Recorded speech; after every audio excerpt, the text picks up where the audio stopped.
الحمدللہ رب العالمین والصلاة والسلام علی خاتم النبیین اما بعد فاعوذ باللہ من الشیطان الرجیم بسم اللہ الرحمن الرحیم۔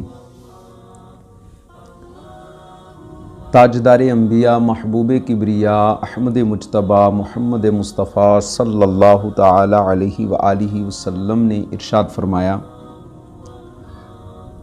من صلی علیہ مرتن واحدتن صلی اللہ علیہ عشرہ او کما قال علیہ السلام۔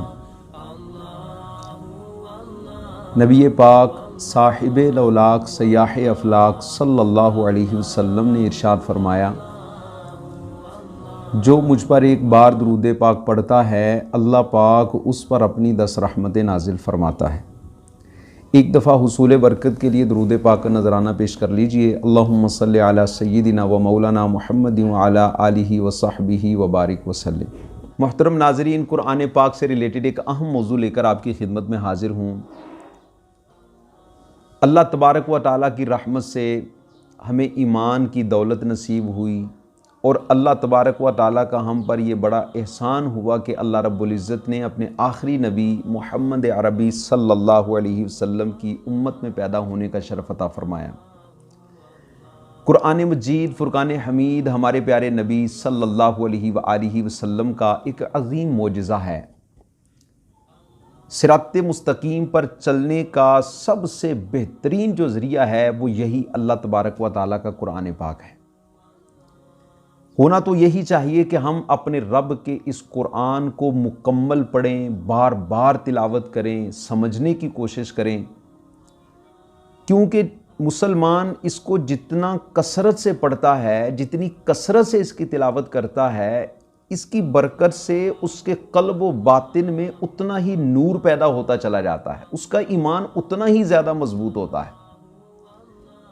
ہماری کامیابیاں چاہے دنیاوی ہوں یا اخروی، ان کا تعلق قرآن کی تعلیمات کے ساتھ ہے، اور مسلمان قرآن کی تعلیمات پر عمل کرتے ہوئے جب زندگی گزارتا ہے تو بالیقین وہ اپنے رب کی رضا حاصل کر لیتا ہے، اپنے ایمان کو محفوظ کر لیتا ہے، اور دنیا سے جب وہ جاتا ہے تو اپنے رب عز و جل کی رضا حاصل کر کے اپنے ایمان کی سلامتی کے ساتھ وہ دنیا سے جاتا ہے۔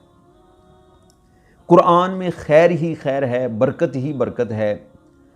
تو اللہ تبارک و تعالیٰ نے قرآن پاک میں مختلف انداز سے خطاب فرمایا۔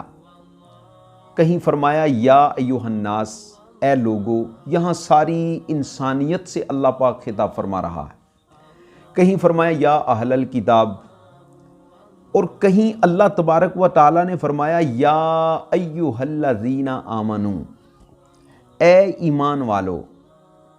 اب یہاں اللہ تبارک و تعالیٰ صرف اہل ایمان سے خطاب فرما رہا ہے، یہود، ہنود، مجوس، منافقین، کسی سے کلام نہیں کیا جا رہا، بلکہ صرف ان سے کلام فرما رہا ہے جن کو اپنے محبوب علیہ السلام کی غلامی سے سرفراز فرمایا۔ ہم مسلمان ہیں، حق بنتا ہے کہ ہم اپنے رب عز و جل کے اس خطاب کو، اس فرمان کو سمجھنے کی کوشش کریں۔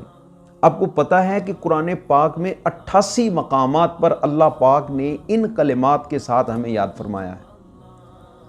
میں مسلمان ہوں، مجھے چاہیے کہ میں اپنے رب عز و جل کے ان فرمودات کو سمجھوں کہ میرے رب نے مجھ سے کیا کلام فرمایا، مجھے کیا تعلیم ارشاد فرمائی، مجھ سے کیا تقاضا کیا، مجھے کس چیز کا حکم میرے رب نے دیا ہے۔ کیوں کہ یہاں جو تعلیم ارشاد فرما رہا ہے وہ خاص ہے، یہاں نام لے کر بلایا گیا ہے، نام لے کر اللہ تبارک و تعالیٰ نے پکارا ہے۔ تو نیت یہ ہے کہ ان تمام آیات کو درس قرآن کی صورت میں بیان کیا جائے، ایک ایک آیت کو لے کر معتبر تفاسیر کی روشنی میں، نبی رحمت صلی اللہ تعالیٰ علیہ وآلہ وسلم کے فرمودات کی روشنی میں انشاءاللہ عز و جل بیان کرنے کی نیت ہے، اور اللہ کی رحمت سے امید ہے کہ سننے والوں کو بہت فائدہ ہوگا، علم دین میں اضافہ ہوگا، اور ہم انشاءاللہ عز و جل یہ جان لیں گے کہ ان آیات میں اللہ تبارک و تعالیٰ نے ہمیں کیا پیغام دیا ہے۔